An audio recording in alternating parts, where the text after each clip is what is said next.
And welcome to another episode of Neurodiversity with Theo Smith. And today I have a wonderful guest, Nicole Bateman, who has joined me after we met at an event only recently.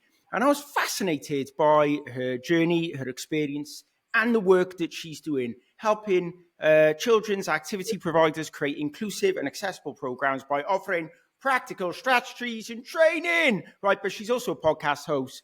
And also just brings great energy to the conversation. So I know you're going to benefit from the human experience, the journey that she has gone on, and the work that she does to profoundly help people in situations like herself and myself. So, without further ado, Nicole Bateman, would you like to introduce yourself to our audience?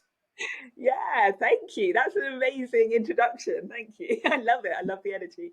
I'm Nicole Bateman. I am the friendly SEND advisor for children's activity providers and tutors. And I'm also co-founder of the Super Sensory Squad, which is 8 penguin characters that link to the 8 sensory systems to help kids with emotional and sensory regulation. I am a mum of 2. And all of this started after my son was diagnosed with epilepsy. And then later on, he's autistic too. So amazing. And I can't just let you get away with saying something like the Super Sensory Squad without telling us a bit more, because I love the feel of it, the sound of it, but I also know the connections you've made with animals and specifically a penguin, right? Tell us more. Yeah, so 8 penguins. And the reason why they're penguins, because my daughter and my co-founder's daughter, Kate, love penguins. So that's the reason. Why wouldn't you? And yeah, I mean, everyone loves penguins, to be honest. And you know, if it's on visual, these are some of our penguins. Here we go. And they link to the 8 sensory systems, because even a couple of years ago, I only thought there was 5 sensory systems. And through my teaching, I used to be a teacher and different things like that. Understanding that sensory and emotional regulation is key to everything else, like the foundation of everything. If a child's sensory needs aren't met, then they cannot access that higher cognitive learning and all of the daily tasks, even the sensory motor stuff. So therefore we were like, let's get a squad of 8 penguins. We've got Echo, who is our auditory penguin. She's got pink ear defenders. We've got Yum Yum, who holds like a pineapple, because, you know, he asks, what can you taste? And all of those things. So it's kind of little characters to help kids understand that it's okay to have different sensory preferences to their friend, for example, and try and build up that understanding of how they can regulate themselves as well. Oh, I love it. And pineapple's not just the taste element, but also such an exotic fruit that people used to just buy a pineapple to sit on the table, very wealthy people, to show off to all their other people. And they wouldn't end up eating it. They just have it there on the table because they were so expensive, these pineapples, that you wouldn't want to eat it. You just want everybody to know how rich you are, that you could afford to have a pineapple, you know, on the side that maybe you eat one day. So it's not just the taste, the texture there, but actually the real historical value of some of these things. I digress slightly, but I love it. I love it. Love it. that visual stimulation to be able to connect the dots, I think, is brilliant. And, you know, especially for children to be able to find a way to connect to those feelings, those emotions, those sensory experiences is really good. So what were the points then in your journey as a parent and a teacher that really stand out for you as like the moments where you were like, oh, this is a big issue. This is a challenge. This is something that needs to be resolved. It isn't. Could you tell us some more about that journey? Yeah. So I was a teacher for 11 years in secondary school, and, you know, like some others will also resonate in teacher training. Sometimes, you know, it can take a bit more. Well, when I did it 14 years ago, for sure, behaviorist approach, looking at behavior, you know, thinking like that. So therefore, I didn't really know what I know now when I was teaching. I always looked out for kids with additional needs, and I was in charge of gifted and talented coordinator of the school. So I saw the anxiety and the mental health link with some of those kids who, who maybe were autistic, had ADHD, and things like that. But it was only when then my son, he had his first seizure when he was 4. He was in the bath. On a side note, it wasn't what you sometimes think when you think of epilepsy, the shaking, triggered by flashing lights, etc., because only 3% are actually triggered by flashing lights. But that's a side note, but it's really important for me to raise awareness for epilepsy. So he went rigid, his colour drained, he was really shallowly breathing. I was like, what is going on? He was unconscious. And actually that was a focal impaired awareness seizure. So from that moment, that awful, scary moment, everything changed. Everything changed. He then was diagnosed with epilepsy later that month. And we started that journey of, I started watching him like a hawk, like an absolute hawk. He unfortunately has drug-resistant epilepsy, so meds don't control his seizures. The combination that he's on at the moment is the best that we've ever had, so I'm very thankful for that. But I couldn't be teaching anymore. I kept getting called out to come and pick him up when he had seizures at school and things like that. So therefore, I left teaching in 2021. And then I was like, right, okay, how can I support my son? Because some of his triggers are like excitement or anxiety and things like that. So therefore, I was thinking, how can I help him express his emotions and understand himself a little bit better? I can't stop the seizures, even though I really, really want to, but I can help him to lessen those triggers of anxiety and the way that the nervous system responds when he's excited, for example. So that was the start, and I've been on a variety of journey. I'm very heart-led and just wanting to make that difference. So I decided, let's start a business. I didn't really know what I'm doing. Like, I just want to help kids like my son. I knew he was autistic, and then we got the diagnosis maybe about a year ago. I created some pads to help him circle different things to tell me how he was feeling. And then I connected with an occupational therapist because I knew, like, I've got lived experience myself, my son, we've got the teacher background, but I needed to connect with someone who had that scientific background of really great understanding of sensory regulation on that sense. So we connected and we came up with the Super Sensory Squad, and it's kind of gone from there. And now helping children's activity providers, I'm like, bringing together that teaching background and also that passion to be like, I don't want kids to miss out on things. I want all kids to be included. Amazing. So interestingly, I think it's incredible, and the human experience that drives us to do the things that we do, I think, is so powerful, right? And the fact that we go, like, we may not know how to run a business, what that looks like, but the need to do something about the problem is so great that we're just going to jump off the cliff and give it a go. But interestingly, the reason why some of us end up in that space of place is not a good reason, right? The lack of support for our children can be triggering, panicking. You said watch him like a hawk. Like, literally, if you're watching somebody like a hawk, what time, space, energy have you got for anything outside of that? It's difficult, right?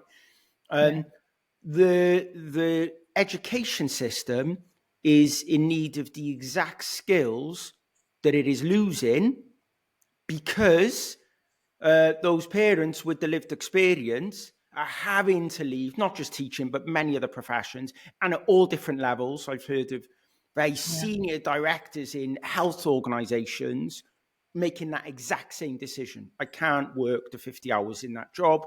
I need to come out of it to look after my child. So like that for me is problematic within itself. And also losing incredible women from the workforce, because predominantly it is women who take that responsibility. So on the one hand, it's amazing, but on the other hand, I think it leaves a gap that I think we should be trying to plug. So people can still make the decision, right? You may have made that decision anyway because you're going to better serve the community and you're going to plug that gap from outside back in, right? Because you'll have the energy to do it. Yeah. But I guess what I'm saying is it's really important that we hear these stories and these journeys and the perspective, because then we start to understand how we can deal with some of these challenges, whether that's internally or through external support. How do you feel about that journey? How do you feel about the that process of being forced to make some of those difficult decisions? And do you think we're getting anywhere near now to resolving them because those individuals are now coming back to the table, like yourself, to try and make a positive difference from outside in? Well, I think there's a couple of things. So the the issues, the leaving. I mean, teaching.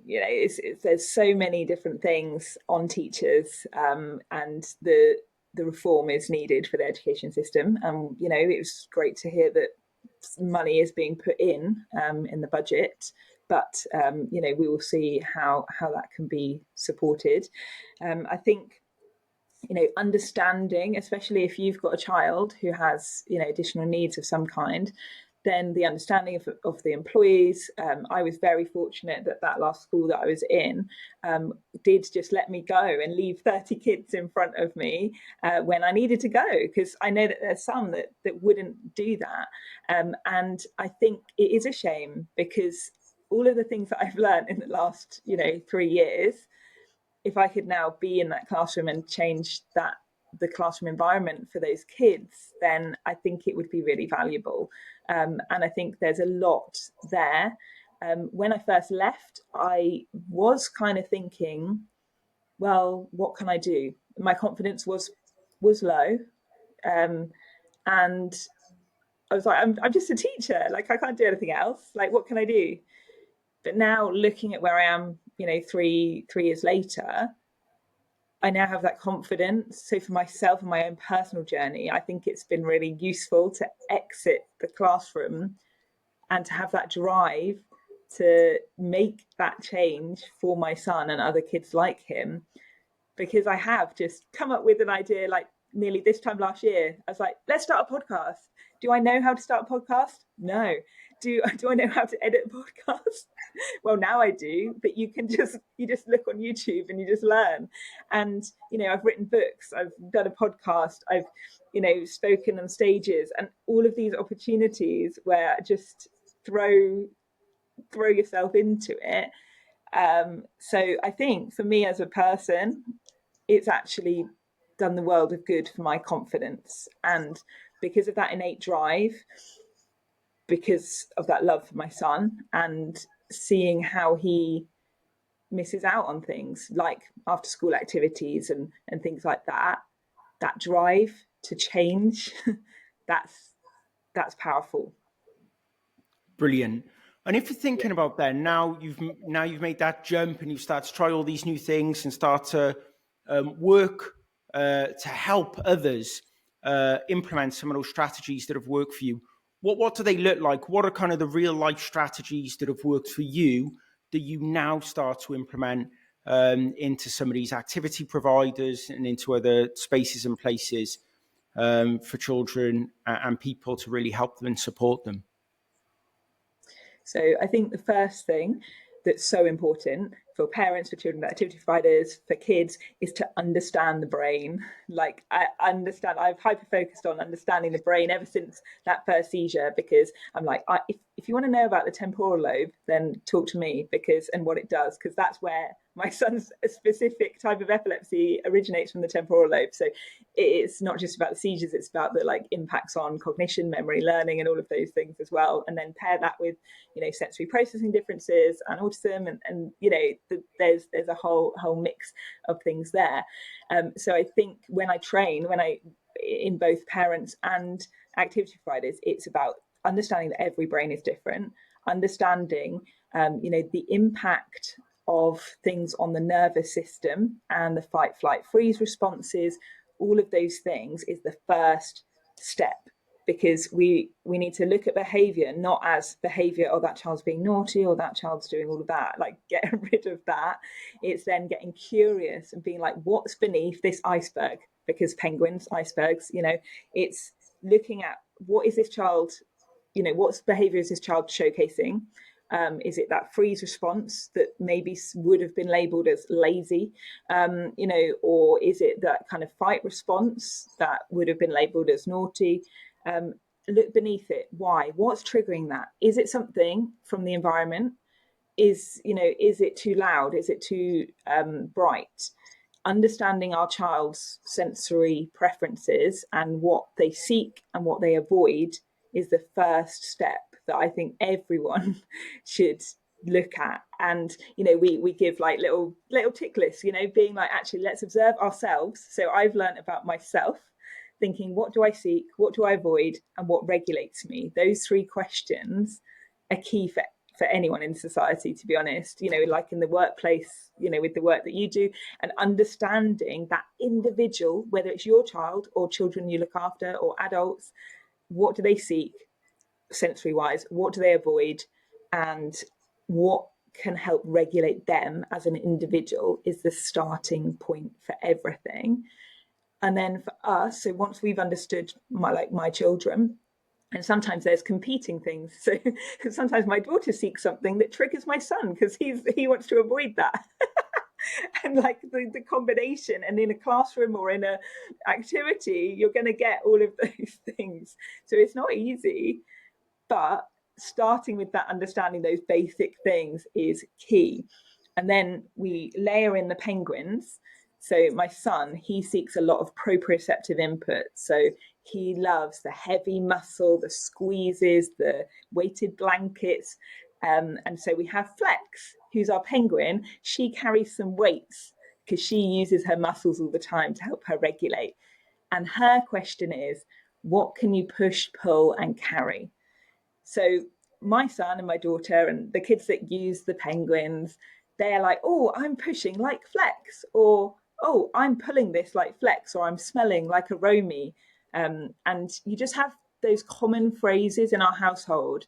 It's like, I'm using my muscles like Flex, or I'm eating like Yum Yum, or I'm tasting this. So it's building that common language. Once you know what your family profile or the kids in your classes or in your workplace avoid and seek and what regulates them, then it's building that common language. And through the penguins, this is how we build that, because they associate themselves, or like, oh, I'm feeling, I want to feel fluffy things like Buzz. Like I love putting on an hoodie and just coming home if I've been, people, it's just really regulating for me.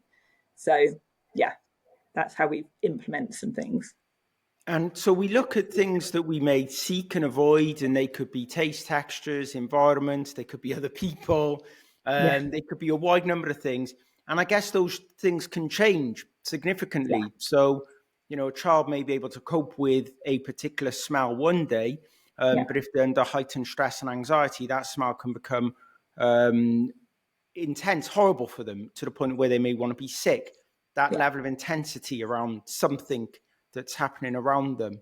And then, so how do we think about that in terms of the differences between children? You mentioned it before, one child may be triggering the other, and we experience that all the time in our household. Yeah. To the extent of actually sometimes it's not just one child may trigger the other one, it's one child may blame the other one for the way that they're feeling as well.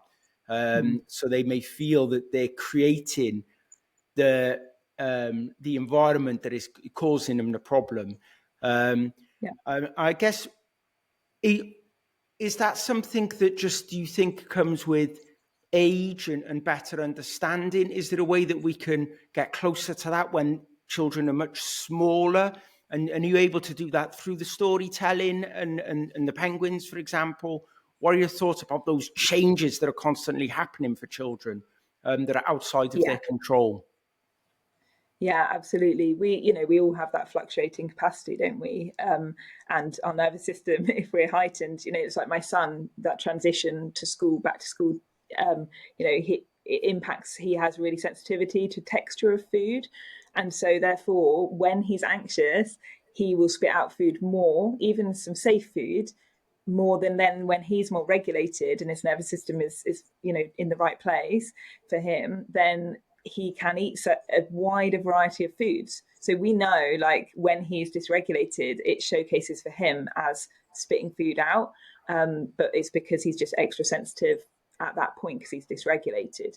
But interestingly, what is great, and this is why I love, like, the penguins, because my daughter is 5, so she has, grown up understanding the penguins, and I can actually chat with her and say, look, we know that Solly, like, I can explain why he's spitting out food and why it's not okay for her to spit out food, but it's okay for him. And, like, I'm like, remember Buzz, sometimes if he goes to the marketplace, he gets, and people bump into him, he's really sensitive and his skin, it feels really itchy. Well, let's think about the map. Solomon's mouth is really, sensitive, and therefore he will feel the texture. If it's slightly different to what he's expecting, he will spit it out. But I say, well, but however, you like to smell your food like a Romy, and so that's something that you do, but you may not be feeling as sensitive like Buzz to certain foods. And and obviously I can say, well, if you are, please tell me. But I'm trying to explain to her why it's okay, and we don't say don't do that to our son. But if she does it and I say, do you just sometimes spit your food out to just copy, or do you actually feel really sensitive like Buzz? And she's there with a smile, a knowing smile on her face. She knows it's, she's like, yeah, like, I'm just copying. So it's just like bit by bit, it's really helped us to explain to her the differences in their brains, and why we will respond in different ways. So sometimes she's in wind-up merchant mode. She's like a super caring sister, but she can switch, and she will just be like, I'm just going to shout and I'm going to sing really loud because I know that that's going to trigger my brother. But if she's in that mode where she is understanding, she's her amazing caring self, then we can explain that to her. And I think, like you said, as they get older, if we can implement some of these things when they're young and build up that understanding, for her at school, she is like, oh, so and so, their brain's a little bit like, her brothers, and therefore she helps them and she does this. And yeah, it's just wonderful to see. Yeah, wonderful to see that. Right, that's brilliant. And so, as you're talking about all of those things, I'm just thinking away some more. If we think about an activity provider, I think Yeah, often that is what they're missing. What you've just explained there, yeah, to let one child understand what the other one's going through, is what is often lacked within adults within those environments. And it's not that the adults necessarily being mean; they're just taking a very linear view of what they see in front of them. And my daughter for a while used to hide food, and the food was like fish fingers and stuff, right? And we ended up yeah, finding it like underneath sofa, or back of the TV, and we didn't know because she wasn't telling us. But basically, it was, she couldn't deal with eating the food and couldn't explain to us that she couldn't deal with eating food, so she started hiding it around. And I ended up yeah, finding this food, and I was like, "Oh my goodness gracious me! Like, you don't yeah, want fish all over your house being hidden." Um, but it's but then when you understand and you say, no, you really don't want to eat it, like, let tell us, we'd rather that than yeah, you hide it in places around the house. And I think that's often what happens in these spaces, right, with the activity. I know this probably resonates with a lot of parents.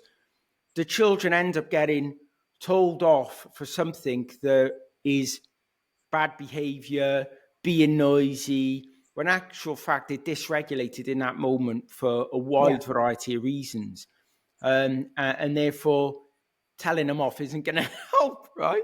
It no, may just no, make them hide what they're doing yeah, more often and become much more difficult to deal with. And therefore the behavior seems like it becomes more heightened aggressive, heightened dismissive, heightened bad behavior, when actual fact they're just hiding they're masking all of those feelings and emotions. And so that's great. And how do we, is it through the same mechanisms then that we try and educate activity providers? Is it through the same type of storytelling? are you like, it's like a dual education? Like, we're going to teach the children something, but by the way, activity providers or parents or teachers or whatever, by the way, just by association, if you're sitting in the room, you're probably going to learn more than the kids. Yeah, yeah. I think we all do. We all need. I've learned this, and I didn't know it a couple of years ago, and so we all need to know that, because there's been times where my son's got told off for covering his ears because he's been seen to be rude, and I'm like, no, like, oh, it wasn't loud. It wasn't loud. I'm like, it was for him. Like, he hears things differently to you, so therefore it was loud for him, and he wasn't being rude. He was just trying to communicate, not verbally, because he wasn't able to, because he was dysregulated. Couldn't tell you, oh, it's too loud. He just put his hands over his ears, and that's okay.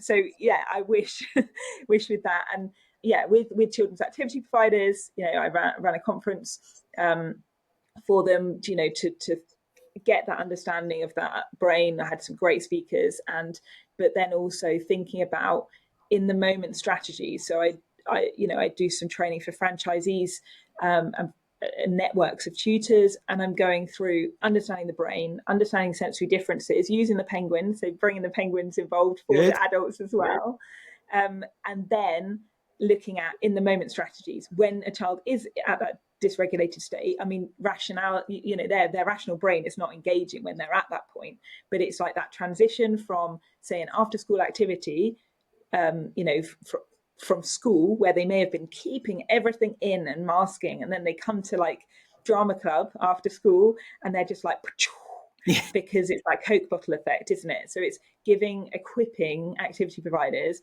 with strategies for that first 5 minutes, because we need to have regulation. Whereas if you think about it, when someone comes into your room, let's say if you're an activity provider, you're like, right, put your coat on there, do this, go and sit on the floor. There's a lot of demands, because you're trying to be like, right, do this, do this, do this, to get everyone prepared. But if a child is dysregulated and at times of transition, we need to up regulation and lower demands. And so that's what I try and help them think about, that first 5 minutes. How can we, lessen demands and up that regulation, so then to start the rest of the session, really well. Yeah, and drama was like a therapy for me. Yeah. So interestingly, the arts was what really helped me significantly at a period of Yeah. struggle. That really resonates in terms of your thinking around that that first whatever 5 minutes, but also the structure. Yeah. When it's too unstructured, and when you have to stand around for too long, and you start to overthink, and then you start to look for things to do. And as a child, you're trying to use up that energy. So naturally, you might start to go and create chaos, because you just need in that moment a bit of structure to help you go, right, okay, this is the activity we're going to do next. We're getting ready. Right, I feel like I'm involved in it. I'm a part of it. And then that keeping the brain busy and focused, make sure that chaos isn't created, which you don't want. As a child, you don't want to do. You just don't know what else to do with yourself, right? You just. So I really like that. And if we think then about transition to more structured environments, where parents have to think about children preparing for exams, and we live in a very kind of exam focused world, or tests, or if it's not the handwritten test, handwriting test, license thing, it's your times tables, which I could never learn. My daughter can't learn them. And so there's all these things right from a very early age, and the extra anxiety and stress that comes out from those things. It's like throwing a hand grenade into these emotional experiences and feelings. Any thoughts that you can share with parents and I guess carers about some of those challenges of those very structured environments that their children may struggle with? Yeah, absolutely. Yeah, definitely. I actually wrote a book, My Child Has Exams, Now What? Which that was a few years ago, and I think I probably need to add an extra chapter with all of the things that I've learned over the last year or so, but with regards to sensory regulation. because I think it's so important. And I think that if in these environments, the high pressure and the high stress is it means that someone's more dysregulated. Their nervous system is more likely to be in that fight, flight, freeze, fawn, flop state. So therefore, they're going to be potentially more sensitive to certain, visual noise, etc., depending. And so therefore, it's really important at home to create that stable, that predictable environment, because a lot of the time, so for example, letting the child know that they're in control of something, because exams you're not in control of. It's you've got this test, you don't know what questions are going to come up, you don't know, you've done all your revision, etc., but actually you have a lack of control. And sometimes, so therefore, in other areas of their life, at home, or if you're in the classroom, giving them control of certain choices that they can make, I think makes a big difference, because we all want to know, we want predictability, some people, and we also want to feel like we're in control of things. So I think that's very key. And also, again, around those stressful periods of time, it's upping the regulation. So if we know what regulates our kids or what regulates ourselves, we can then up those activities that increases regulation when the demands of exams and all of those things are increased. And so what can regulating ourselves, what can those things look like? Are they like, could it be time on the computer? Could it be sports activities? Could it be eating certain types of foods? What other examples of regulation could people see in children? Yeah, so I mean, something that we do straight after school to regulate is we go for crunchy snacks, because that crunchy gives that proprioceptive input, which is that muscle feedback, which is, my OT business partner Kate, she's like, go for proprioception. If anything, if it's, some people don't like being touched, but giving that proprioceptive input and that crunch, and sucking a big smoothie or milkshake through a straw, that gives that input. Humming is really good for stimulating the vagus nerve and just calming the nervous system. For some people, if they like that deep touch, then that weighted blankets, all of those things. If people don't like that, then maybe movement, especially if they've been sat all day, getting them on a trampoline, getting them on an exercise ball, rhythmic movement for some people who seek that, that is really, really good. So, for example, if someone likes doing puzzles, let's say, is trying to layer that extra level of sensory input in that. So rather than just sitting on the floor doing a puzzle, get them to lean over like an exercise ball or a peanut ball or something while doing that puzzle. And maybe if they like, feeling that muscle feedback, pile some cushions on them as well, because it sounds random and it sounds weird, but it's like whatever activities they like to do normally, add in extra levels of sensory input that they like, if that makes sense. Absolutely. So yeah, walking the dog's a good one for Yeah. us, and not being on my child, it being like, oh, we need to walk the dog. Do you want to like come along? Because there's a lot of kind of demand avoidance. Yeah. The kind of medical term or pathological demand avoidance. But there's a lot of Yeah. demands that we put on our children that Yeah. they just absolutely want to avoid, because that's what it feels like. Go have a shower or go do this or go do that. And you're like, ah. So back to the point you just made at the beginning, I loved, which is about choice and about preparation, and, so that they know what's ahead of them. We mentioned before around, having holidays can be dysregulating, Yeah. as nice as they can be. So Yeah. always thinking about like what's ahead and creating a clear pathway, Yeah. and saying, here's the path we're going to take. Here are the options to go off. Here are the things you're going to do. I love that kind of way of framing it. And therefore, it's Yeah. not, there's no demand then. There's just Yeah. options. It's just an Exactly. option needs to be taken. One option needs to be picked, or they can Yeah. provide an alternative option. It doesn't always work, but I find it a really good, productive way to ensure that everybody's involved in a conversation. So I love those thoughts.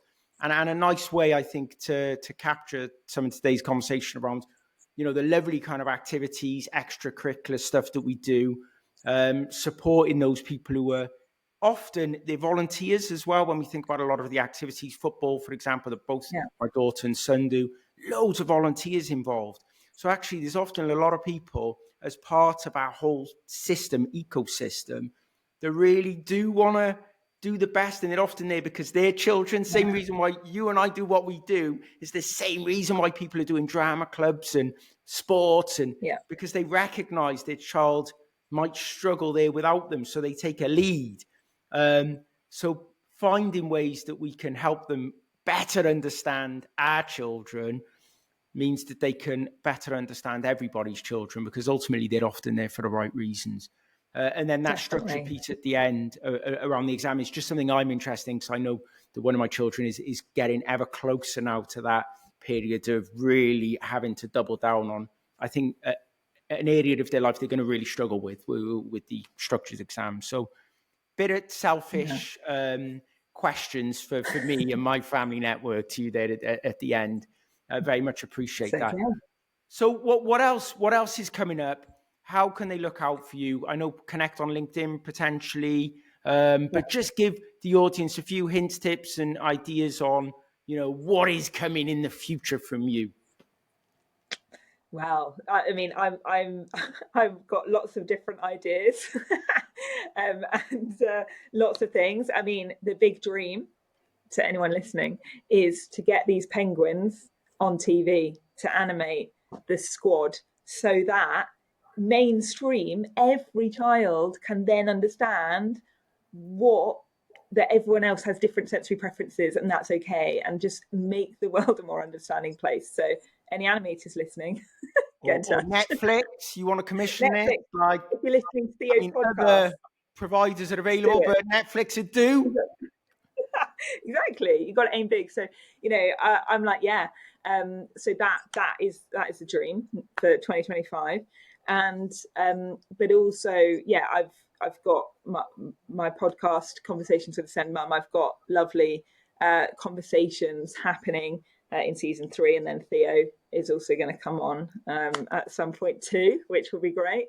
And then with the children's activity providers and tutors, I have got a number of trainings booked in, and I'm always looking to connect with others who really want to make that difference, for making their sessions more inclusive for our kids. Amazing. Thank you so much for coming on. Real pleasure. And tons of hints and tips, and I'll capture some of those for anybody who'd like them. We'll share it in our newsletter, in a blog format as well, so people can really get value from the wonderful conversation today. Thank you so much. Thank you. Oh, and we've got a sensory friendly Christmas free group on Facebook actually that is coming out on the 18th of November, where it's like 5 days of free tips and advice, because Christmas can sometimes be a very sensory overload time. It can. As lovely as it sounds, it often doesn't work out being that lovely. Very tiring and stressful for many. So I think that will be a valued group and resources for many. Thank you so much. Yeah, thank you.